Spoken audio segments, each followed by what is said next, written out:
Olá, meus irmãos, irmãs, meus amigos, uma boa noite para todos vocês. Como é que estão se sentindo nessa quarta-feira, dia 16 de setembro de 2020, né?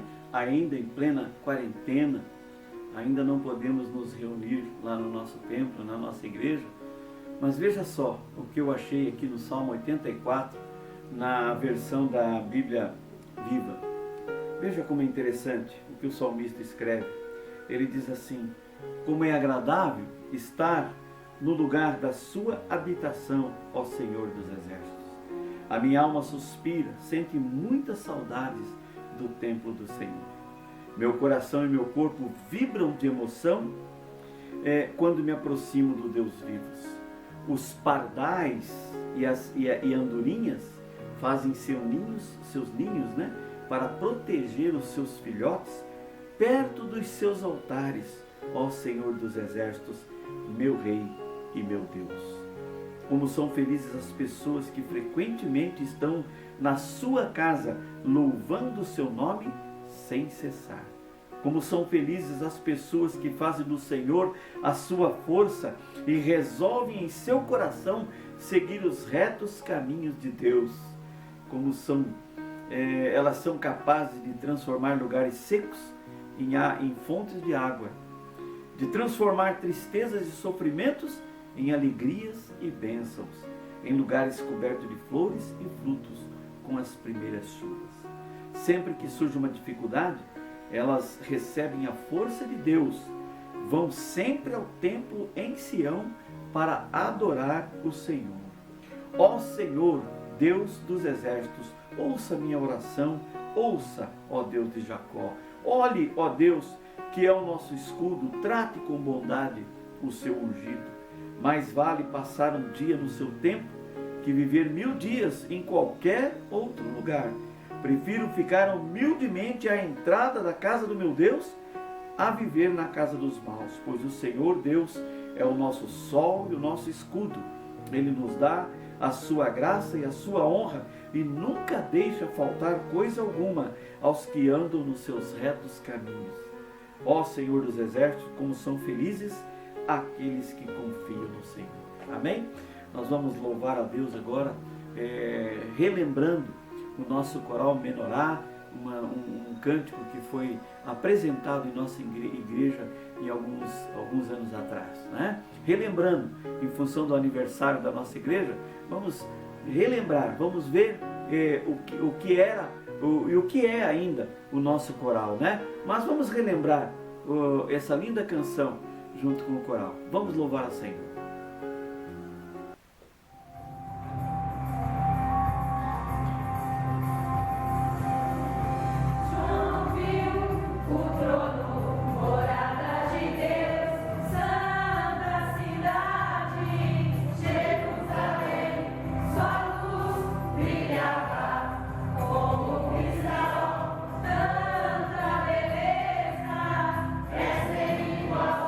Ao redor do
queridos irmãos e amigos.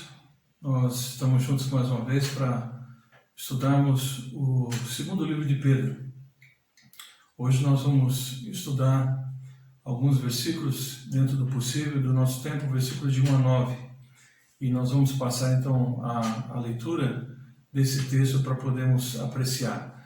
Na semana passada nós falamos que sobre justamente os falsos ensinos, que havia dentro da igreja, os problemas que Pedro estava enfrentando, e que quando nós edificamos a nossa vida na palavra, então nós ficamos fortalecidos e aguardamos a vinda do Senhor Jesus, temos essa esperança, isso nos motiva, e quando assim agimos, dificilmente nós seremos enganados por falsos mestres.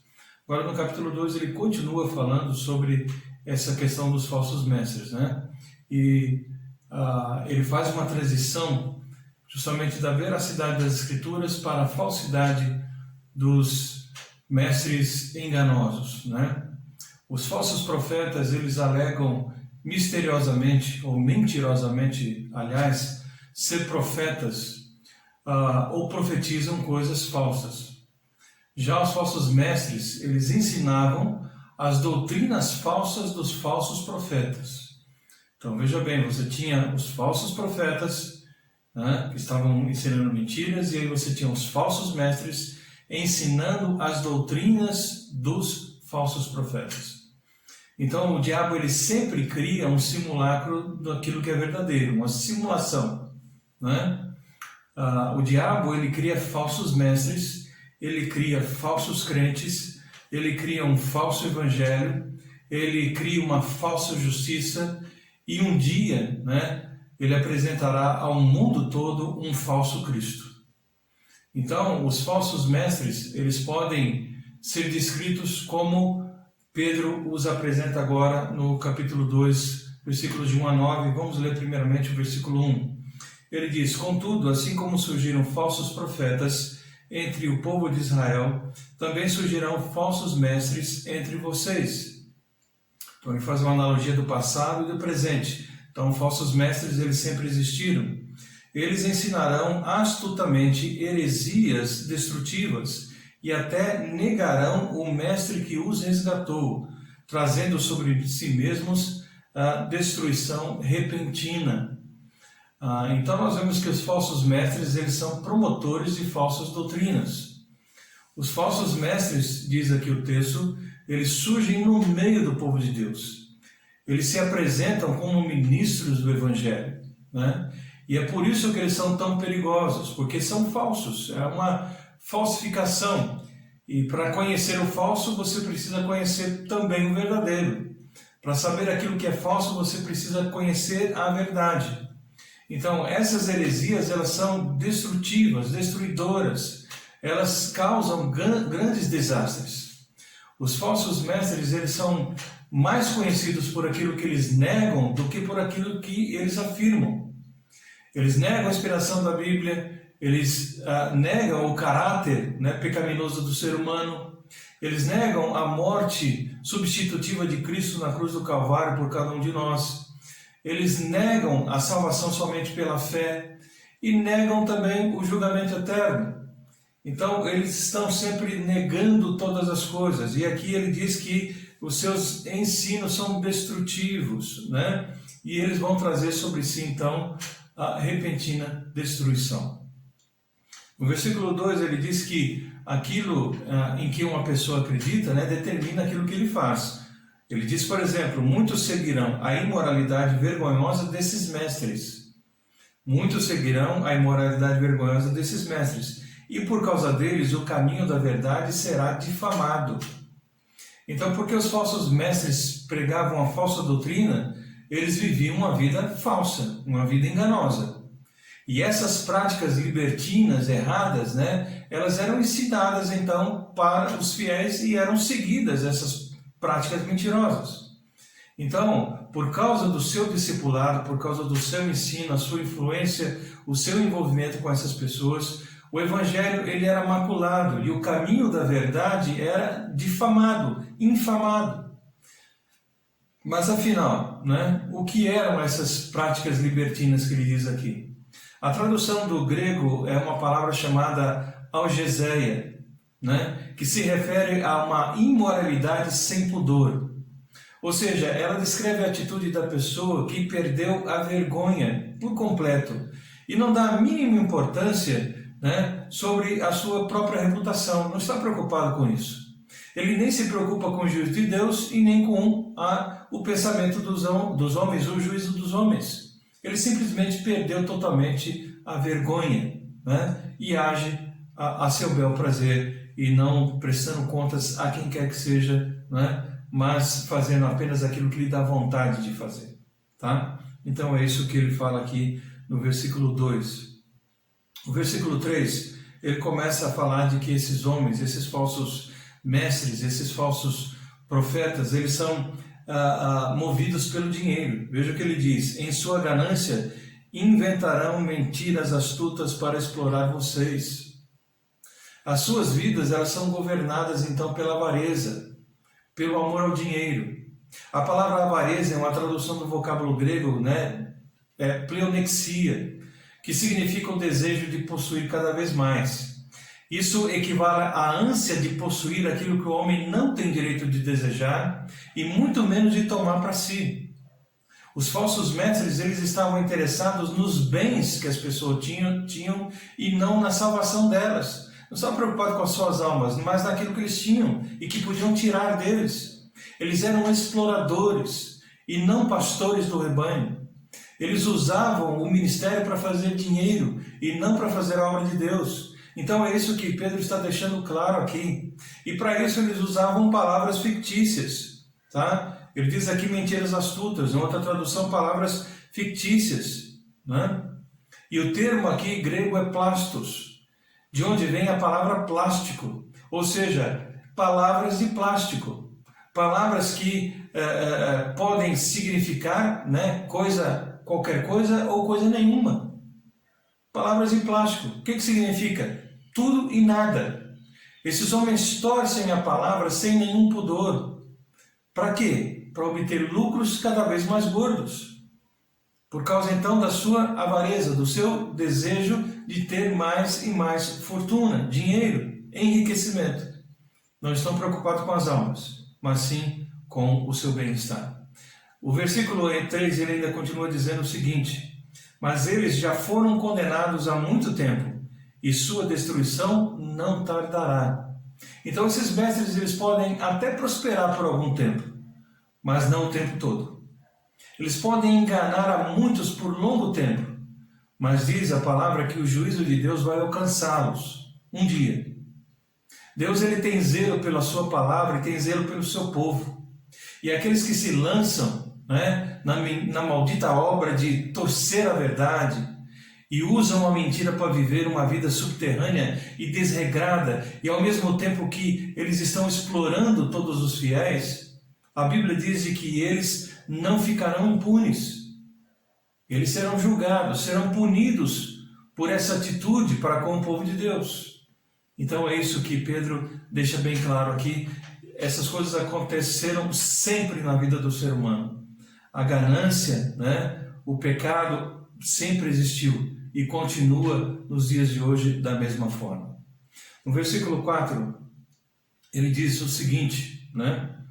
Pois Deus não poupou nem os anjos que pecaram. Ele os lançou no inferno em abismos tenebrosos, onde ficarão presos até o dia do julgamento. Vocês terão aí uma descrição dos textos bíblicos diante dos assuntos que nós estamos comentando. Então, houve uma grande rebelião no céu e uma queda no mundo angelical. E o anjo de luz transformou-se, né, em Satanás. Lúcifer, anjo de luz, se transformou em Satanás, acusador, mentiroso, destruidor, que arrasou ou que arrastou consigo 1/3 dos anjos. E esses anjos se tornaram então demônios, e eles foram precipitados no inferno, onde aguardam o juízo de Deus. É isso que Pedro está mencionando.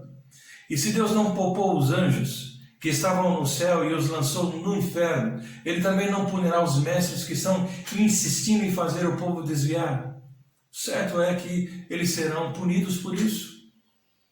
O que nós precisamos é ter paciência e aguardar o tempo de Deus, porque Ele é justo e age de maneira correta, no tempo correto, no tempo certo. Então nós temos que aguardar justamente aquilo que Deus fará e não fazemos julgamentos, mas permitimos que Deus Ele haja, segundo a sua vontade e todo o seu conhecimento.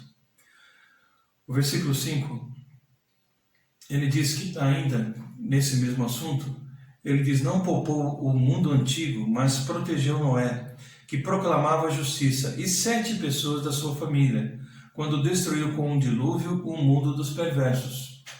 Então Pedro ele apresenta um segundo exemplo de juízo de Deus. O primeiro dos anjos que foram precipitados do céu, juntamente com Lúcifer, e o segundo aqui, o juízo de Deus, que julgou uma geração perversa, a geração antediluviana, inundando toda a terra com dilúvio, poupando apenas Noé e a sua família, que foram colocados na arca e que foram salvos.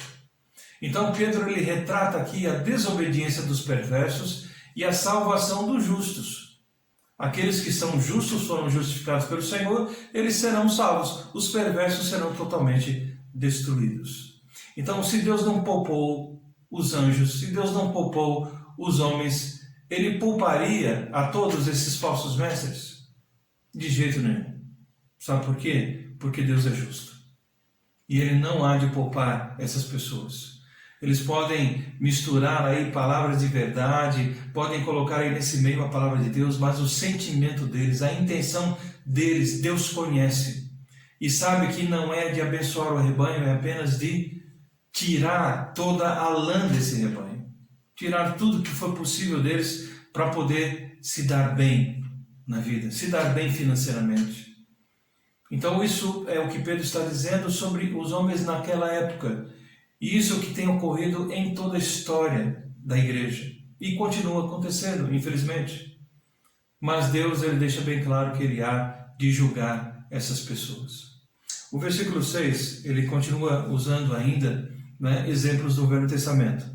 Mais tarde condenou as cidades de Sodoma e Gomorra e as transformou em montes de cinzas, como exemplo do que acontecerá aos perversos. Está dizendo então que aquele monte de cinzas, aquelas cidades que foram queimadas, destruídas, está dizendo, isso é um exemplo do que o Senhor fará com os perversos. Com todos aqueles que andam na mentira, no engano e que iludem e enganam outras pessoas. Para que não conheçam a verdade, para que não andem na verdade. Ele diz, eles serão destruídos. Sodoma e Gomorra eram cidades violentas e pervertidas sexualmente. Deus ele enviou seus anjos para exercer o juízo sobre essas cidades por causa do pecado delas. E essas cidades, então, elas foram devoradas pelo fogo e tornaram-se em cinzas, diz o texto bíblico.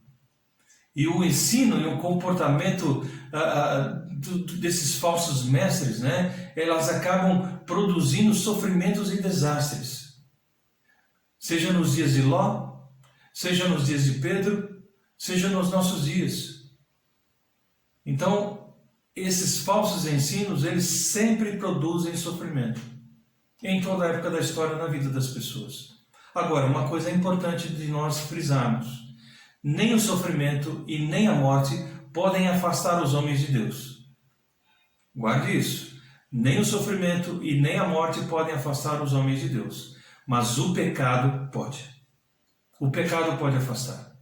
O pecado jamais ficará impune, pois sobre ele já existe uma sentença. E qual é a sentença? Romanos fala sobre isso. O salário do pecado é a morte. Então já existe uma sentença. O salário do pecado é a morte. Então a única coisa que pode afastar o homem de Deus é o pecado. Então isso precisa ser resolvido o mais rapidamente possível. Versículos de 7 a 9. Ele continua usando a figura ainda do Velho Testamento.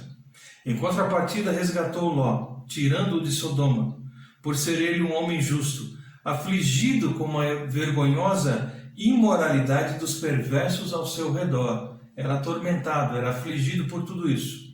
Sim, Ló era um homem justo, cuja alma justa era atormentada pela maldade que via e ouvia todos os dias. Vemos, portanto, que o Senhor sabe resgatar das provações os que lhe são devotos, os que são piedosos ou devotos, e ao mesmo tempo manter os perversos sob castigo até o dia do julgamento. Ele fala então aqui sobre o sofrimento de Ló, era diário e era contínuo. Ele era atormentado pelos pecados daquele povo, né? Mas ele ficou o quê?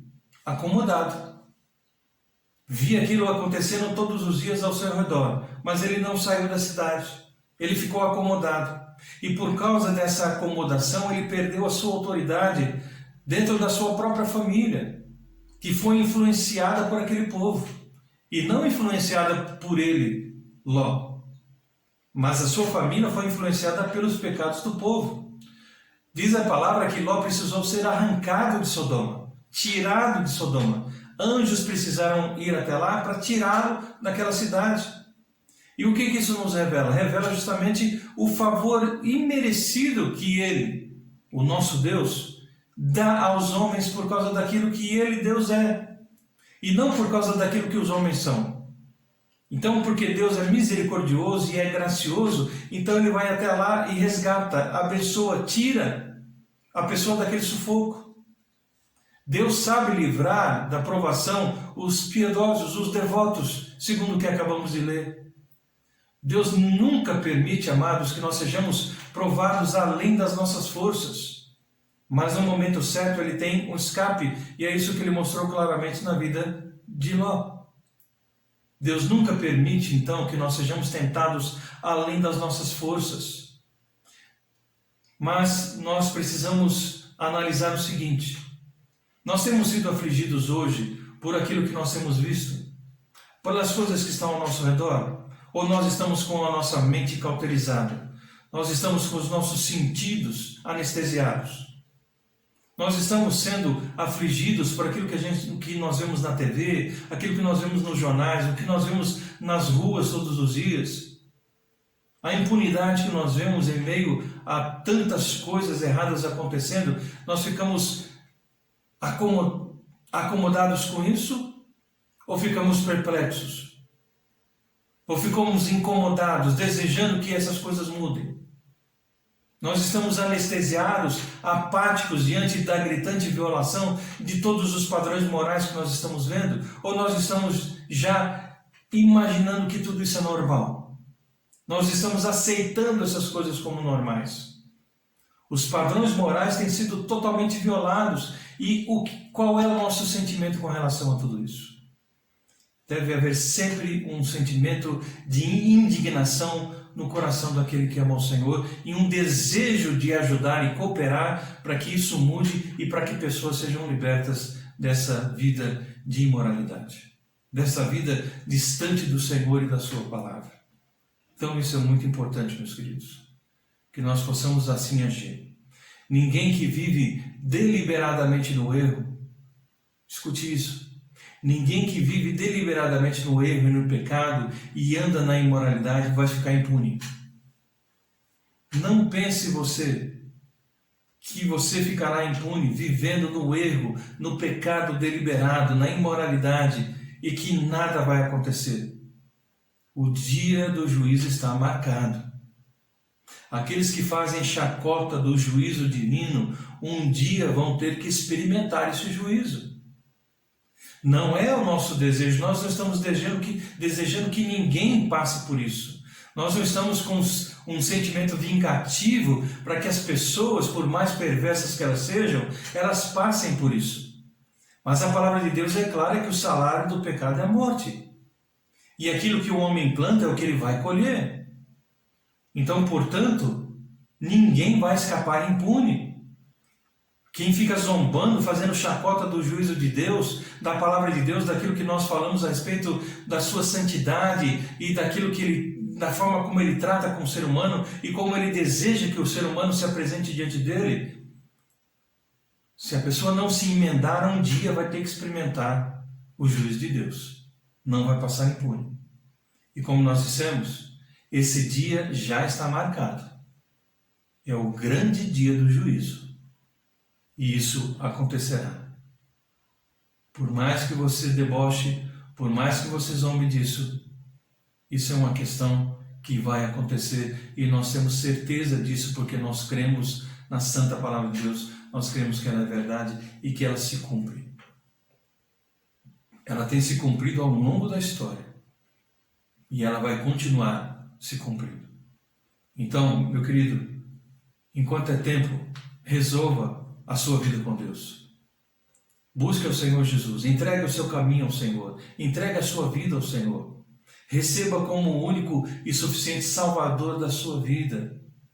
Entenda que você é pecador e está destinado à morte e à condenação, que você precisa de Cristo. Nós não somos pessoas perfeitas, mas nós servimos a um Deus que é perfeito. E Ele nos dá capacidade para andarmos cada vez mais próximos dEle. Cada vez mais procurando ter uma vida acertada, direita, íntegra diante dEle e diante dos homens. Nós não vamos alcançar a perfeição nessa terra, mas nós vamos andar cada vez mais perto do Senhor, porque Ele nos dará graça para isso, condições para isso, capacitação para isso, mas só em Jesus nós podemos essas coisas. Então entregue a sua vida ao Senhor enquanto é tempo, para que você não seja pego de surpresa no grande dia do juízo, porque isso acontecerá, tenha certeza. Não espere para ver. Não brinque, não zombe com Deus. Não fique imaginando, que isso é uma loteria. Eu vou tentar viver do meu jeito. Quem sabe eu consigo passar por tudo isso e nada me acontecer. Não pense que a vida é uma loteria. Isso não vai dar certo. Entregue a sua vida ao Senhor. Confia nele. E Ele realmente tudo fará para abençoar a sua vida, os seus dias, o seu caminho. Que Deus nos abençoe. Vamos orar. Pai, nós te agradecemos pela Tua palavra e pedimos ao Senhor que nos ajude para que nós possamos, ó Deus, viver debaixo da Tua graça, do conhecimento da Tua palavra e que nós, ó Deus, possamos estar preparados para todas as circunstâncias dessa vida, para que diante das aflições e dos problemas nós possamos confiar no Senhor e sabemos que a Tua graça nos basta e que o Senhor nos livra, ó Deus, diante de todos os temores dessa vida. Nos orienta, nos ajuda, nos guarde e abençoe cada coração, principalmente aquele coração que ainda não tem Jesus como o Senhor das suas vidas, que possa tomar uma atitude, uma posição o mais rapidamente possível, para que não seja tomado de assalto no dia do juízo. Ajuda-nos, orienta-nos e que nós, como povo do Senhor, possamos guardar, perseverar na palavra do Senhor e sermos instrumentos para que outros possam conhecer a verdade em detrimento de tanta mentira, tanto engano e tanta falsidade de falsos profetas e falsos mestres que continuam atuando nos dias em que nós vivemos. Orienta-nos, portanto, ajuda-nos. É isso que pedimos em nome de Jesus. Amém. Que Deus abençoe e que todos possam ter um bom restante de semana na graça e na paz do Senhor.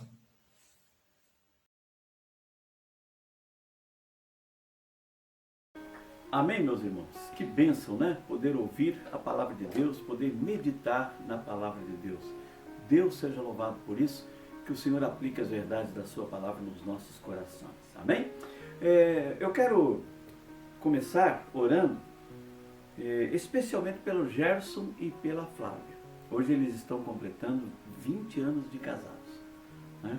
E Deus seja louvado pela vida dessa linda família que o Senhor trouxe até a nossa igreja, que estão ali servindo com alegria no seu coração, né? E eu tenho uma palavra para você, Gerson, e para você, Flávia, que diz assim no Salmo 127. Se o Senhor não edificar a casa, em vão trabalham os que a edificam. Se o Senhor não guardar a cidade, em vão vigia a sentinela. Inútil vos será levantar de madrugada, repousar tarde, comer o pão de dores, pois assim dá ele aos seus amados o sono. Eis que os filhos são heranças do Senhor, e o fruto do ventre o seu galardão. Como flechas na mão de um homem poderoso, assim são os filhos da mocidade. Bem-aventurado o homem que enche deles a sua aljava, não serão confundidos mas falarão com os seus inimigos à porta. Amém? Deus seja louvado pela vida de vocês e por essa linda família que juntos vocês formaram. Amém? Vou orar por vocês agora. Pai querido e Pai santo, nesse momento eu quero pedir as bênçãos do Senhor sobre o Gerson, sobre a Flávia e sobre suas filhas. Agradecer ao Pai por esses 20 anos em que eles estão juntos construindo essa linda história. Que o Senhor os abençoe sempre. Que o Senhor, assim como diz a tua palavra, enche de bênçãos a casa do Gerson e da Flávia.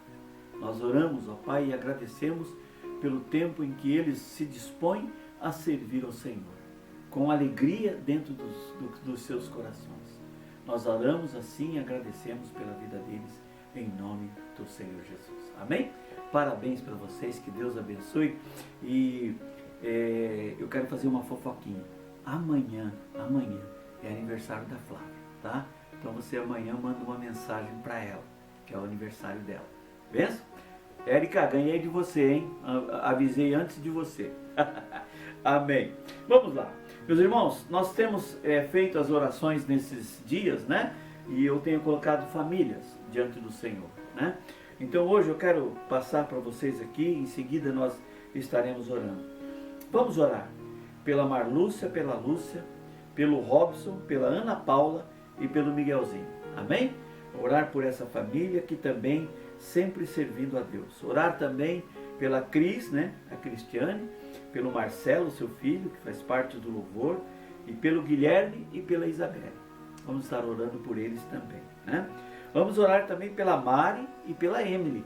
Amém? Mari e Emily.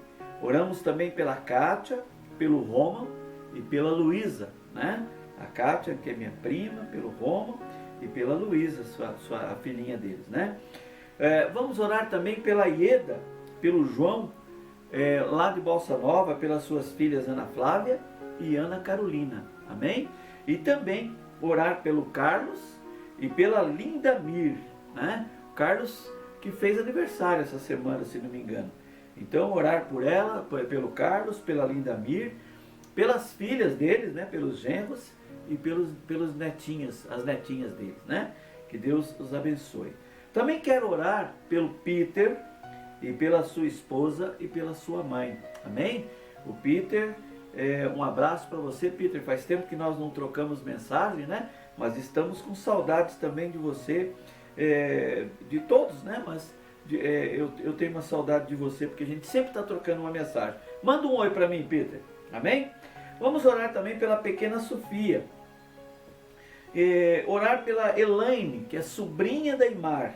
A gente até falou Ana na quarta-feira passada, mas é Elaine o nome dela, né? Que está com tratamento de câncer. Que o Senhor esteja ali abençoando, fortalecendo e dando a ela a cura. Nós clamamos pelo Senhor, pela tua misericórdia, para que dê a cura. Amém?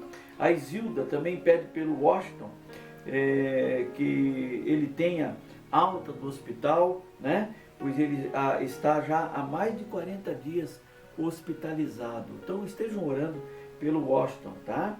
E a Terezinha, que pede pela recuperação do Valdemir, né? E oramos também pela família da Terezinha e do Valdemir, tá? E oramos, meus irmãos, pela paz no mundo, né? Pela paz, pela saúde desse povo, né? Pela saúde espiritual desse povo. E que o Senhor mande chuva aqui na nossa região, né? Nós estamos com um tempo muito seco, né? E quem tem rinite como eu sofre, né? Então vamos pedir a Deus para que esteja mandando chuva, né? Para que o nosso ar melhore, para que as coisas melhorem para nós, amém? Vamos estar orando. Baixe sua cabeça então e vamos orar. Pegue na mão de quem está ao seu lado, né? E vamos nos colocar diante de Deus, amém? Pai querido e Pai santo, louvamos a Ti, ó Pai. Já agradecemos e agradeço mais uma vez pelo Gerson, pela Flávia e pelas filhas dele, Senhor.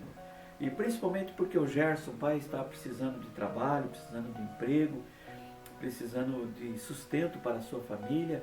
Que o Senhor esteja abençoando, Senhor, para que ele encontre, abra uma porta de trabalho para o nosso irmão Gerson, Pai, eu peço em nome de Jesus. Também oro pela Marlúcia, pela Lúcia, pela Ana Paula, pelo Robson e pelo Miguelzinho.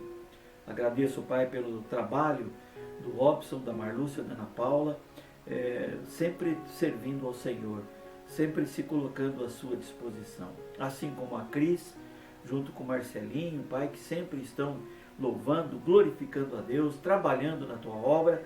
E peço, Pai, que o Senhor esteja abençoando em especial o Guilherme e a Isabelle, Deus, em nome do Senhor Jesus. Oro também pela irmã Mari e pela sua filha Emily, ó Pai, em nome de Jesus. Abençoa elas, não permita, Pai, que nenhum mal aconteça e cuida, Senhor, da saúde da Mari, principalmente, e da Emily. Oro também, Senhor, pela Kátia, pelo Roman, pela Luísa. Estendo essa minha oração para a minha tia Jaqueline, a tia Ivonete. Estendo a minha oração pelo tio Zezinho, que há pouco tempo fez cirurgia. Que o Senhor esteja abençoando e dando recuperação a ele, Pai, em nome de Jesus. Deus, eu oro pela Ieda, pelo João, lá de Bolsa Nova. Peço, Pai, as bênçãos do Senhor sobre aquela casa, sobre as suas filhas, a Ana Flávia, a Ana Carolina. Que o Senhor esteja abençoando a vida desta família, Deus, assim como eu oro pelo Carlos, pela Linda Mir, por suas filhas, pelo trabalho que também eles realizam na igreja, Senhor, cuidando do templo. Louvado seja pela vida deles, ó Pai. E oro também pelos netinhos deles, ó Pai. Deus, eu coloco diante do Senhor o Peter, a sua esposa e a sua mãe.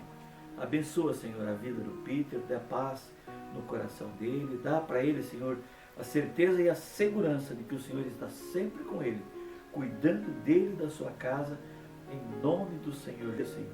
Oramos pela Sofia, pedimos para o Senhor as bênçãos sobre a vida dela, ela que nasceu com um probleminha no coração, ó Pai, nós clamamos e pedimos pela Tua misericórdia, Pai. Oramos pela Elaine, sobrinha da Imar, que está nessa luta, nessa batalha contra o câncer, que o Senhor esteja ali, Pai, curando, dando a ela, Senhor, tranquilidade no seu coração, levando a ela, Senhor, paz, e para que ela continue firme e forte, lutando contra essa doença. Abençoa, Senhor, o tratamento, os medicamentos que ela tem tomado. Oramos também, Senhor, ao pedido da Isilda pelo Washington, que ele tenha alta do hospital, que ele possa se recuperar, se fortalecer, pois ele já está há 40 dias, Senhor, hospitalizado. Clamamos pelo Washington, Pai, em nome de Jesus. Também oramos, ó Pai, clamamos pelo Valdemir, que está se recuperando, Senhor, da cirurgia que fez a semana passada. Dá paz e tranquilidade no coração da Terezinha, no coração de seus filhos, ó Deus, e que o Valdemir possa se fortalecer, se recuperar 100% para cuidar da sua família, Pai. Assim eu oro em nome de Jesus, Pai. Oro também, Senhor, pelo nosso mundo, por esse planeta, por tudo isso que está passando nesse mundo, Deus. Clamamos, ó Pai, pelas bênçãos do Senhor sobre homens que estão governando principalmente o nosso país, para que eles tenham sabedoria, para que eles possam saber como cuidar do nosso país, ó Pai. Oramos pela saúde, Senhor, das pessoas.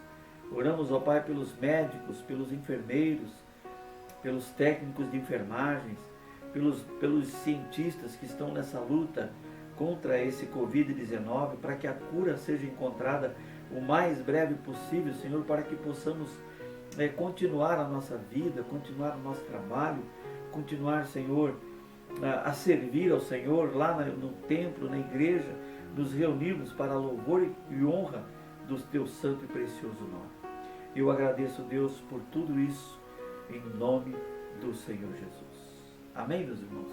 Que Deus abençoe a todos, tenham um bom restante de semana, em nome do Senhor Jesus.